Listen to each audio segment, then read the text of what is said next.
I'm Stephanie Wilson, and you're listening to Freedom Over Fascism. Hi, friends. What a week. I know we can say that about every week, can't we?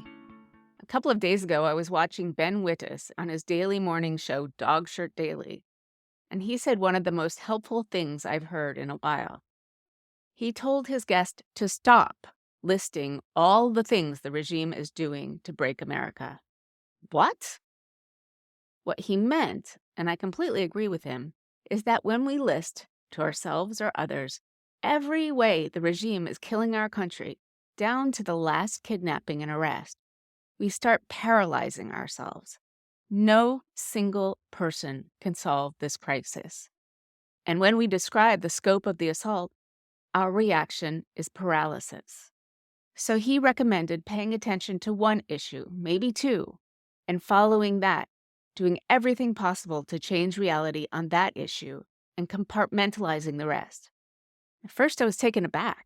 What? You don't want me to think about the absolute disaster this regime is bringing about?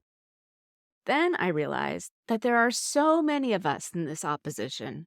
There's room for all of us to think about part of the problem and still come together in solidarity without making it impossible to get out of bed in the morning. So that's my practice now when I can manage it. I can't always be that mentally disciplined, but I'm going to try. I also want to call your attention to the interview Pete Buttigieg did on the Manosphere podcast, Flagrant. Now, the interview was almost 3 hours long, and I don't expect you to watch or listen to all of it. But take a look at how he finds common ground with them first. He talks about White Lotus. And by the way, I agree with his take, but you'll have to watch to see it. So that was a shared pop culture reference they could all get on board with, or argue with low stakes. He also code switched. Did you notice how much he was swearing?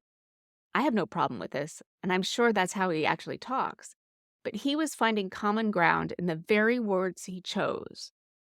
And then he proceeded to take apart every argument they made, teach them about nuanced details, and show where the regime is lying, and still produce a soundbite clip that highlights his vision of an America where everyday life is better for everyone. I bet you've seen that. So now, several million people who would never have heard him because they're not immersed in politics have a chance to hear his, and by extension, Democrats' vision of what this country could be at its best. It was a master class, and we overuse that word. It was a master class. Almost every topic had a purpose. He pulled out some lines I've heard him use before, but I'm sure they haven't. And by the end, he was broing with all of them. I invite you to watch some of that, to see a master strategist and communicator at work. When I saw his mention of it on Substack, of course, I told him that I wanted him to lead the opposition and the revolution we'll need to make America better than it was before. Also, I invited him on this podcast. Don't hold your breath about whether he'll come on, but I'm also saying that if you have any influence in that direction, I'm open to talk to him. Anytime. One other thing before we get to this great conversation about registering or pre-registering young people to vote. I talked to Antonia Scatton a couple weeks ago about the language we need to be using to combat the regime's lies. She told us never to use the other side's framing, which we've heard from Anat over and over. She also provides some phrases to stay away from, and I'm going to add one more here. We all know what we mean when we say that everyone deserves due process. But that's a term of art that is hard to parse for general bystanders, and Fox has already started to misuse it. So instead of saying that, let's all commit to saying that everyone deserves a fair hearing. There's no room for fudging it that way. I'm looking forward to talking to a storyteller next week about how to reach more people, so stay tuned. And one more thing. I know everyone on Substack is asking for paid subscriptions, and all the new celebrity accounts are as well. Jim Acosta, Joy Reid, Don Lemon, Ryan Lizza, all of those people who have some access are requesting paid subs because they have a team producing their content. I'm going to ask you, if you can afford it, please sign up for a paid subscription. And if you can't, no worries. Please sign up for a free sub. All of the content on freedom over fascism is free at this point. But I would love to build this community up as a small but mighty community working together to make change. You can find all of this at www.freedomoverfascism.us. Now for today's podcast. I talked to Laura Brill, the founder and CEO of the Civics Center, which has a mission to make voter registration part of every high school in America. It was a fabulous conversation, and I hope you enjoy it. Laura Brill, I want to welcome you to Freedom Over Fascism. Oh, it's so great to be with you, Stephanie. Laura Brill is the CEO and founder of Civics Center. Laura, can you tell us a little bit about Civics Center and what your mission is? Well, it's first of all, it's great to be with you, Stephanie, and thank you so much for being on this podcast. I'm a big podcast fan and a big fan of yours, and so I Oh, just really thank you. appreciate having a chance to speak today. Yeah, the mission of the Civic Center is to make voter registration part of every high school in America. And it sounds simple and straightforward, and also at the same time counterintuitive to many people, because many people believe either that young people aren't old enough to register when they're in high school, register to vote, or that even if they did register, it wouldn't matter because they wouldn't turn out. And the reason I started the organization was really because both of those things are untrue. and all across the country, almost everybody is old enough to register or pre-register before they graduate from high school. What we see is that when they do register and you help them understand how voting fits into the democracy and into their ability to have a voice, they turn out at very high rates in high profile elections where people are reaching them. And in so many ways, especially right now, this is the antidote. We train young people and educators to hold voter registration drives in person, in real life, in their high schools, with their friends, in an educational environment. And it's the antidote to so much of the disinformation and the manipulation and isolation that young people and everybody experiences on social media, to say, no, this is your democracy. It's a social function, and you're empowered to do it for yourself. So that's what we're all about. So I'm curious, does the location of the school matter? And I'm not saying that just as red versus blue, but does the amount of civics education that a high school provides reflect in whether they'll do a drive even or how many kids will sign up? Mm. Yeah, it's really interesting. What we have a couple of different types of programs that we offer. So one is just a 1 hour workshop. People can dial in from anywhere in the country, students or educators, and get kind of nuts and bolts how to run a voter registration drive in your high school. What we find is that that's great for people who are already in pretty well-resourced schools, like the students who already have a conception of themselves as leaders and have some pre-existing notion that this is what they want to do. They know who their faculty advisor is. The faculty advisor isn't overwhelmed by 18 million other things, or has existing school support for the work. A 1 hour workshop for many, that does not describe many schools and many students who, actually would be interested in this if they had more support and understood, had like a few prior steps to getting involved. And so the other model in which we work is working with state and local partners to reach all kinds of schools, and to help teachers understand how they can support the students, and help students understand how they can work in a community with others. So what we find is, where there's a teacher who, and this could be at any kind of school, but where there's a teacher who wants to make this work his own or her own, then they know who the students are who are good student leaders and ambassadors, and that can be in any kind of school, in any location. And then when we have state and local partners, they also have good connections with schools, and we can have in-person events to bring people together to create a community for this work. So I can talk about an example of that, of what's happening in Pittsburgh right now, Oh, if I would that love would to hear be it. Yeah. and yeah. So in Pittsburgh, there's a Allegheny County Youth Coalition that has been working together for a couple of years now to connect with students throughout Allegheny County, but also especially at Pittsburgh Public Schools. And so we're part of this group. And right now in Pittsburgh, there's a mayor's race going on, and the primary is May 20th, and the registration deadline is May 5th. And the candidates from both parties are going to all of the public high schools in Pittsburgh as part of nonpartisan candidate forums to talk to the students and hear what's on their minds. And there's been an effort to, help students come up with really informed questions about the things that they care about. And then after the candidate forums are over, then there'll be voter registration drives. So the students will have had a chance to get a sense of how different candidates are speaking to them, what, about the issues they care about, and then register to vote and then turn out in the primary. For those who aren't old enough yet or don't get a chance to register, the general election is in November. And then also in November of this year, there is a retention election for 3 justices of the Pennsylvania Supreme Court. So I think there was $100 million I heard spent on the Wisconsin Supreme Court Right. election that Yeah. was earlier this year, which is Mhm. wild and Astounding. horrible in so many ways. But, young people, and there was very high youth turnout in that election.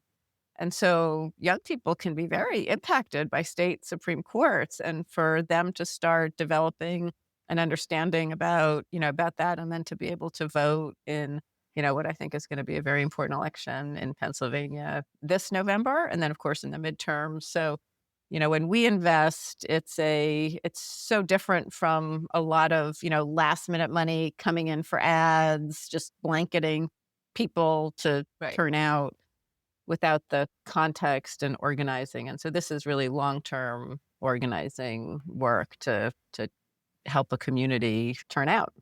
I have so many questions. So first, just let's be clear for everyone. You're a 501(c)(3), right? So Yes, right. you are nonpartisan. So you Right. just go and say, "Great vote." Mhm. Yeah, we're fiscally sponsored by a 501(c)(3), right.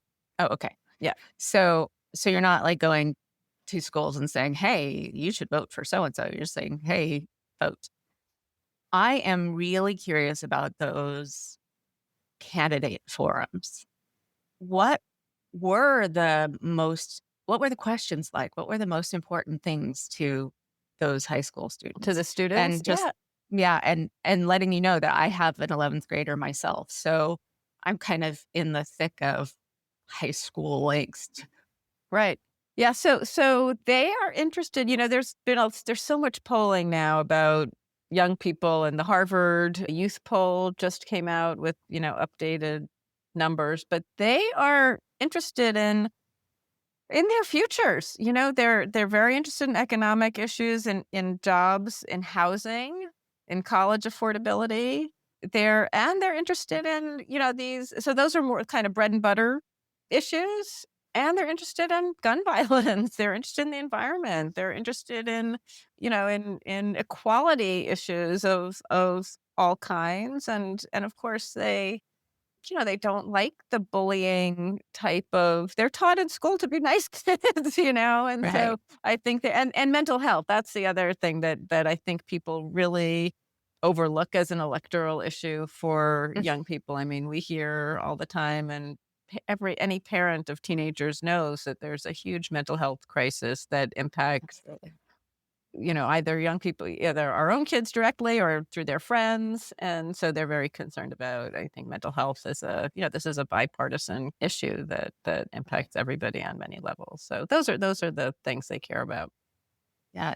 Well, these are also kids who are in middle school with COVID and, kind of just there's a BC and an AC of their lives that Right. that they really feel, I think, pretty intensely.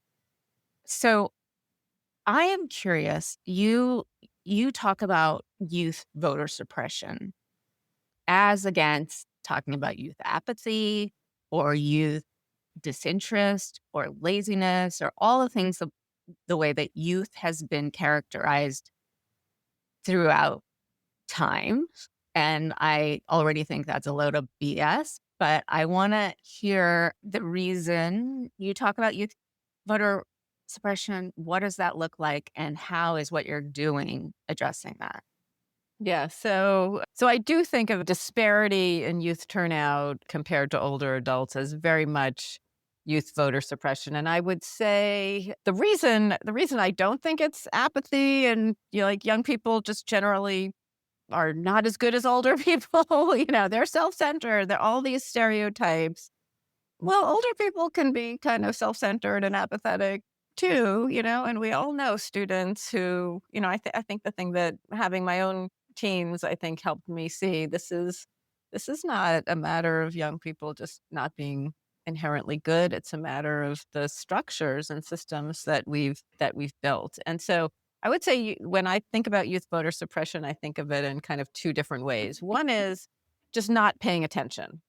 Our adults in designing voter systems just have not paid attention or given resources to the onboarding of young people into democracy. And then there's the real efforts to stop, affirmative efforts. So it's kind of omission and commission in how young people's votes are suppressed. Let me give you an example of something that started out as really active youth voter suppression that I think now is just has been accepted and we don't even see it in terms of its historical context. And then I can give you some other examples. But Motor Voter, which Hmm. is, the National Voter Registration Act, which in most states requires DMVs or to offer voter registration. That was passed in the early 1990s. And, it's a requirement on states to use state agencies for these voter registration purposes. An earlier version of the bill included high schools as mandatory voter registration agencies. That passed the House, but it did not pass the Senate. This was in the late 80s.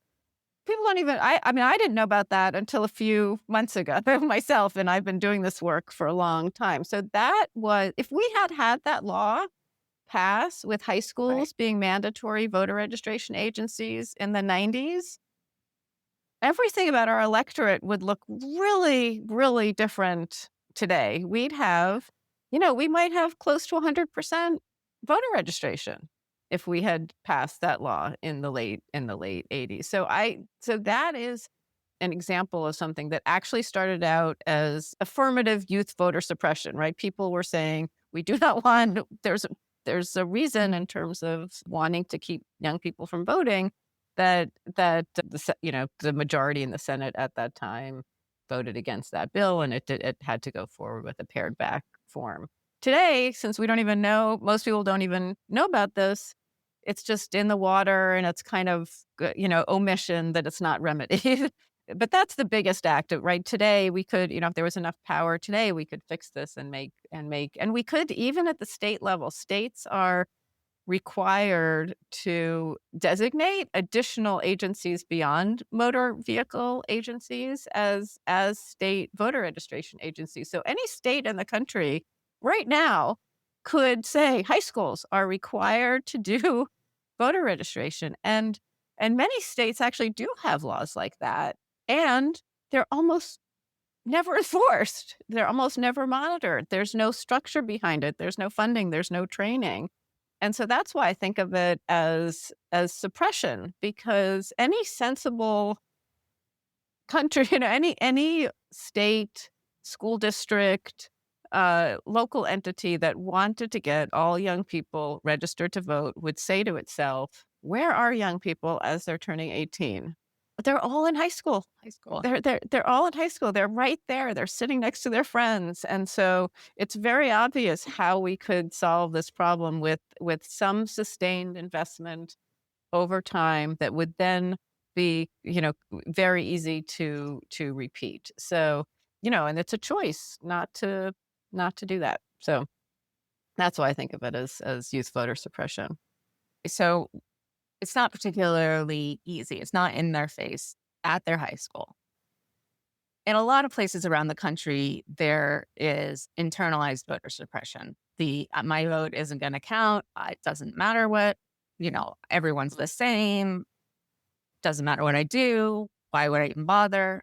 Do you find that kind of internalized voter suppression Mm, among kids, or is it more mechanical that they just mm. don't have the wherewithal to register? Yeah. Yeah. No, I think that's really true. I think there's so many, I mean, these stereotypes of young people don't care and they're apathetic and it doesn't matter anyway. And why would you bother? And government can't work. I mean, they are getting these messages relentlessly, so Right, that's this kind of messaging of not to bother is it's a really big problem because yes, you have to overcome that in order to help people say, oh, they're actually none of that is true either, right? It's not true right. that I can't make a difference. Look, I actually can make a difference, especially at the local level. So many ways that sustained investment over time can make a difference. Yeah, so the media environment that young people are in, I think, is most of the just not helpful to solving the problem. Well, I think the media that young people consume is different than the media older people consume. And I don't think older people, even people slightly older, have any idea how you would reach kids anyway. I mean, it changes so fast and pretty localized. And also nobody's trying I don't see it. And I always learned in in political science or even government class in high school that politicians and parties and people who want to make people vote focus on people who they know will vote, which is the older populations. And they've never seen younger populations vote that much. So they don't say much about, anything that youth might be concerned about. So it's sort of a self perpetuating cycle. Do you think that if more young people registered, there would be a shift in the conversation nationally I or do. regionally?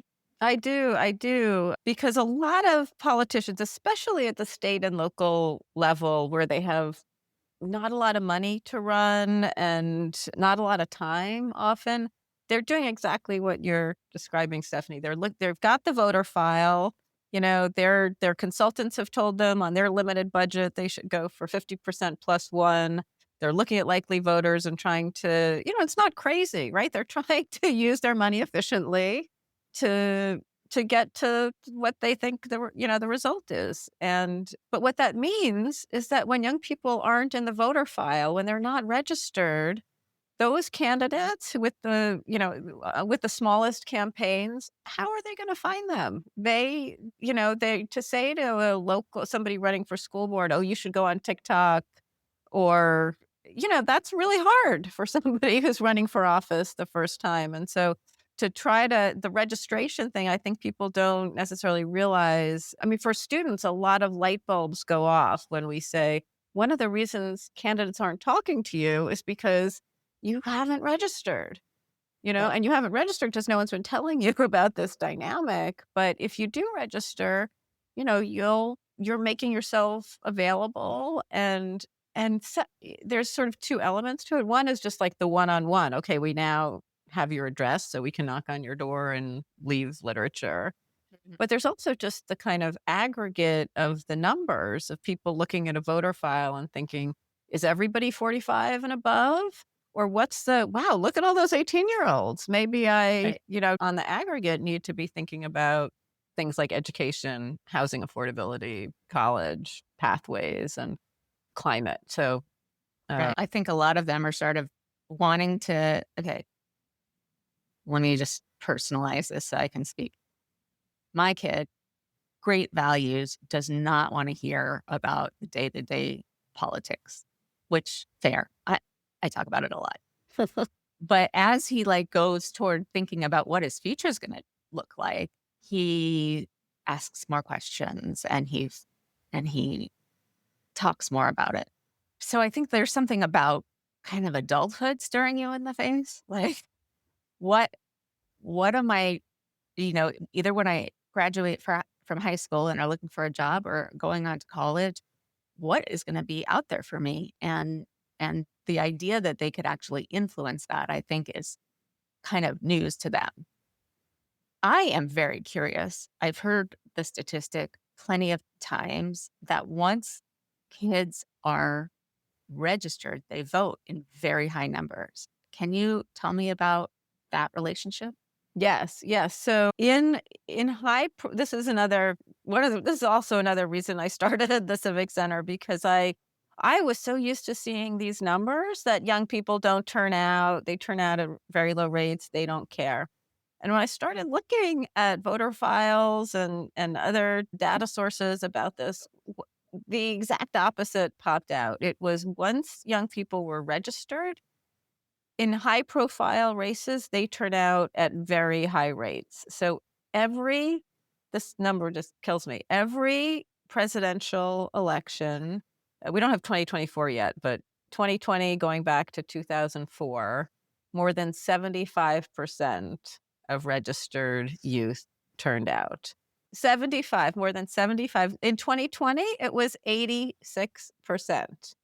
of registered youth turned out. And I talk about this number. I do give little pop quizzes when I talk in different audiences sometimes, and almost everybody gets it wrong. And I got it wrong until I looked at the numbers, and that's why I think that once kids have motivation to vote and understanding how these complicated systems, understanding how they work, you're not born knowing it. But once kids are smart, they get it once you sit down and explain it to them. And once you have the motivation to register, then you are going to vote. So you're working with the kids at the high school level. When some of them move on to college, is there sort of a break in continuity there and different sorts of voter suppression, or how does that work among the kids who are moving somewhere else and not staying in the same town? Yeah. Well, we do a lot of work to connect young people to college opportunities and college programs relating to democracy. And this is a challenge in general. What we believe is once you've registered the first time and you understand that it's important, then you're in a position to figure out, okay, do I consider myself a resident of the place I'm going to college so that I'm going to vote there? Am I going to vote in my hometown and request an absentee ballot?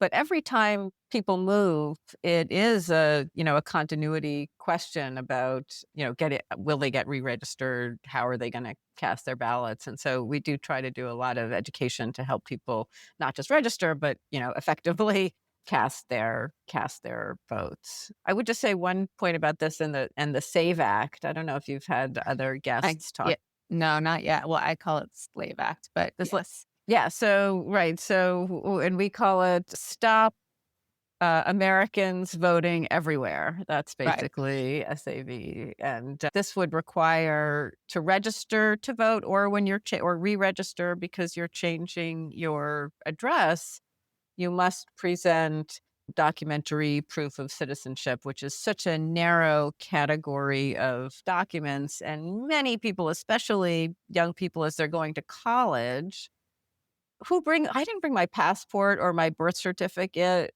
to college with me. And I think many other people don't. So this is really active voter suppression, what we were talking about before, as a way. And I think it will harm young people more than many other groups because of how frequently they move, and how, just like the logistics of where you have your documents with you at a particular time. And there's no reason for the law because there's not a problem of non-citizen Yeah. voting. So that anyway, that's that we're encouraging. This passed the House for any of your listeners who haven't heard about it. It passed the House.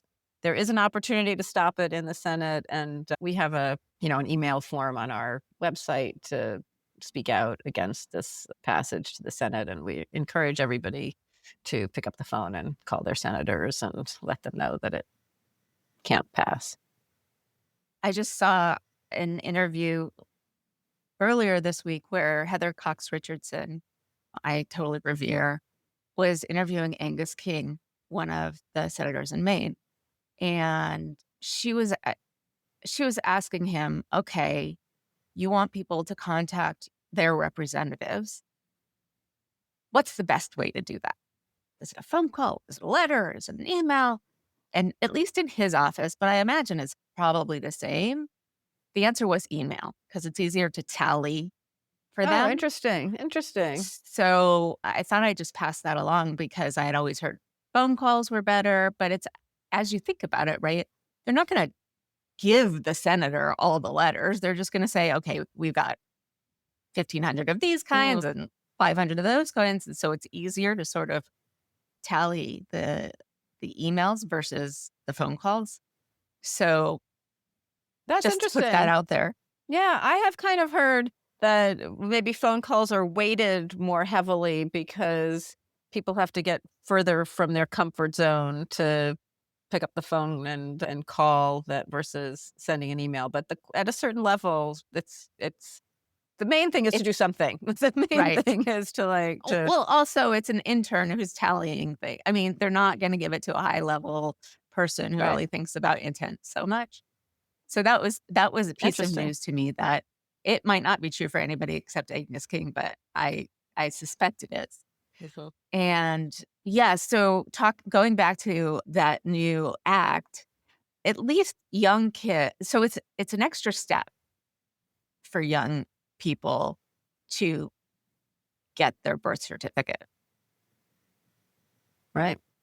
Their parents may or may not have it. I think it's a little bit more likely that my kid could find his birth certificate than I could. I have no idea. I haven't seen my birth certificate maybe ever. And I would be if I didn't have a passport, I would be one of those people who changed their name and it's not reflected Doesn't match it. anywhere. Yeah. Yeah, Right.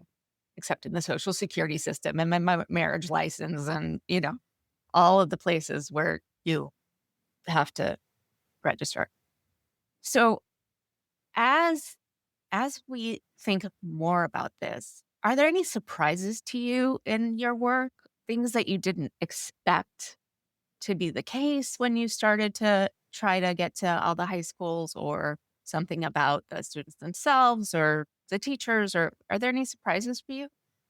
Yeah, I'm surprised every day. I I'm not sure exactly that this is a surprise. I have so much appreciation for educators who are interested in doing this work and taking it on. And educators are in the top 3 groups of people who the students say, "Yeah, I heard about it through an educator." And so we're devoting more and more time to providing resources for educators in the form of toolkits and curricular materials and trying to really to talk to as many educators as possible about what they need to make this part of their work. And I think the surprise in this is that when we look at state social studies standards, because every state has curricular requirements and different standards and frameworks, every state we've looked at, you know,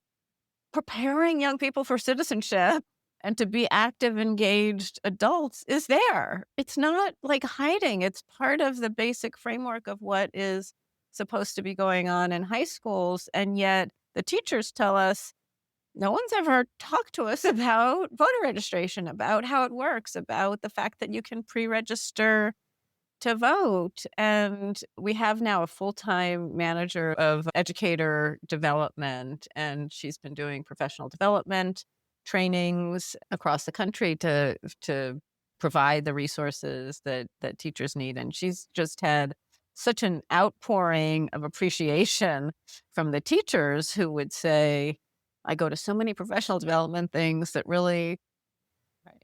don't help me in my day-to-day work, and this is so on point and filling such a void. And so that's been just a love that's been I mean, it's been a lovely surprise in the sense of being able to begin to address the void. And it's been kind of a horrifying surprise in the sense of really understanding the depth of the lack of resources that exist right now for something that I think a lot of people assume is already happening, right? A lot of people will say to me, "Well, I registered to vote. I had an AP government teacher." And but a lot of it is that haphazard. It's like, did you have a great AP government teacher or not? Which is like the future of I our mean, democracy should not depend on that circumstance, you know? right, but the people who A, take APs and B, have a government offering and C, are even interested after that is probably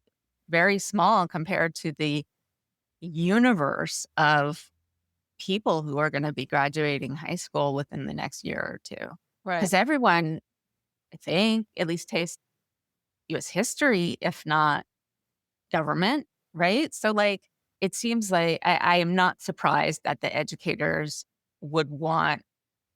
I think that they have so many responsibilities that if they had to go out and figure it out for themselves, it would feel way too overwhelming. I'm not surprised that they say, "Oh my gosh, like absolutely, what can Right. I do?" But you have to make it easier for them. Exactly, Um, exactly. And the other thing I just would say in terms of surprises is about data. So mhm. most youth voting data looks at people ages 18 to 29. Sometimes it's 18 to 35. Sometimes it's 18 to 24, all of which is not particularly helpful for the people who are 16, 17, 18. So half of US teens live in states where they can pre-register at age 16. And the rest, they can almost all of them are old enough before they graduate from high school. Those students are in a really different stage of life, social groups, everything about reaching them is really different than reaching college students or post college students. You know, you can't, we say like, we don't do hot girl summer for high school students. So, it's like you talk to high school students in a different way, especially, when you're in high school. And so getting one of the things we've done is we do a lot of data work and we look at voter files down to the school district level and down to the level of people who are age 18 or pre-18 to try to figure out what is happening and how do we change it. And so I think and one of the things it shows is just a huge deficit in terms of registration for 18-year-olds. So I'll just give you one other statistic. I talked about youth turnout, high levels of youth turnout once they're registered, but every midterm election of this century, fewer than 35% of 18-year-olds have been registered. So the midterms are coming up in 2026, and 35% is not a good score. right.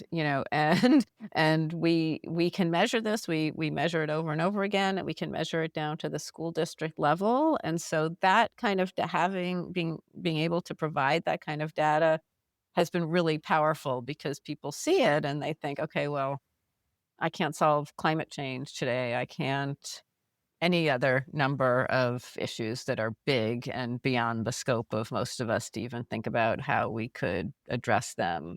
But you look at your school district and you think, I actually could do that because I know the students and I know the educators and I can ask them to register to vote. And it's a very simple, direct, measurable intervention. And so I just think the power of data and getting that hyper local, hyper age specific data into the hands of the people who have the ability to make a change, that the power of that has been really meaningful, I think.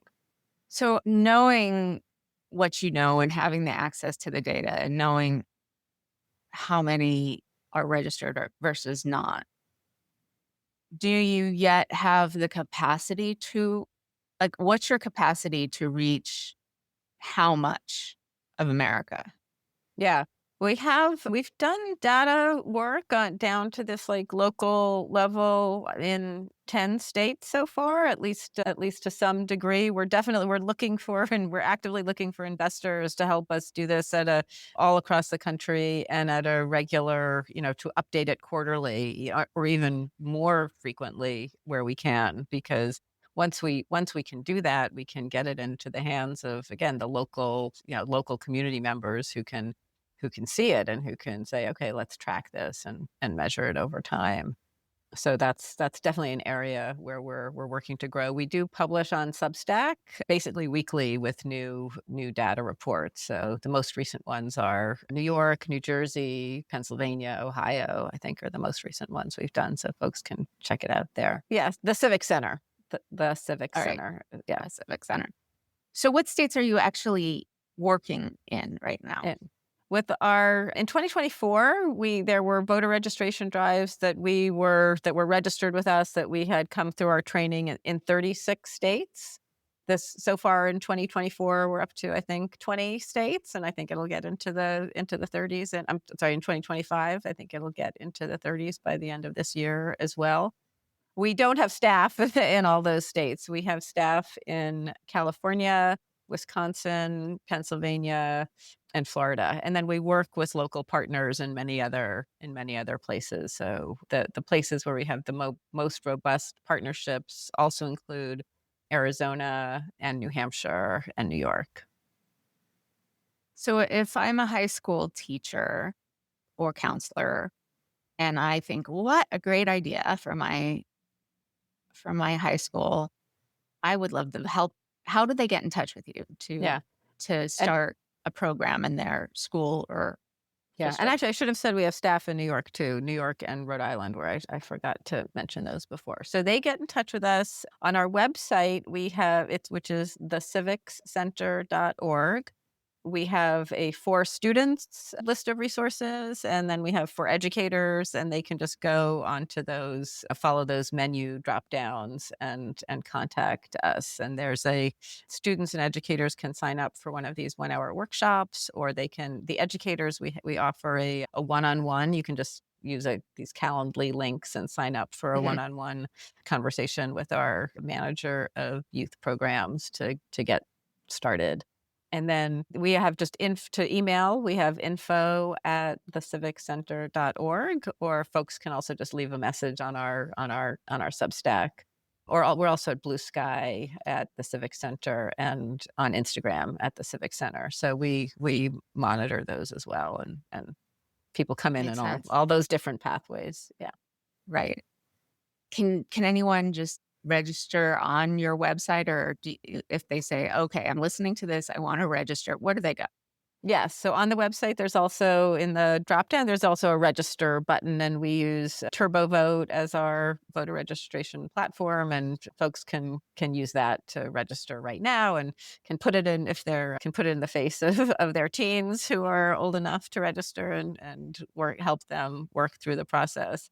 I will say that one of the things and this goes back to the youth voter suppression issue, many online systems that states have require you to have a driver's license or state ID in order to use them. So if you're a teen listening to this, or you're a parent with a teen who does not have a driver's license or state ID, first of all, it's really good to get one. So go ahead and, try to put that on your list of things to do. But we also have a drop down menu on our homepage where you can see the age by state when you can register to vote. And we have paper forms linked there that people can download and fill out a paper form if they don't have a driver's license or state ID. So that's the other way to do it. Well, I'm glad you have those resources on your site, because also finding resources in this vast information landscape can be difficult. Is there anything that I didn't ask you that you think that we should talk about? No, I think you covered. I really enjoyed the conversation. I think that the biggest thing I want to help people say is that young people really, after I guess after I'll say this, after the election of 2024, we heard a lot of people feeling exhausted and just worried about democracy and kind of paralyzed in terms of feeling many people felt that they, invested a lot of money in different things. And I even have heard people say, young people, I'm not interested in, supporting work with young people. And I guess I would just say there's a lot of challenges out there and a lot of chaos and a lot of reasons to feel fear and worry. And the students that we work with, we're far ahead right now than we've ever been at this time of any election cycle before. And so they're feeling the same as they've always felt, which is like they want to have a voice. They want to be listened to. They have real concerns about their future. I just think for everybody listening, 4 million young people graduate from high school every year.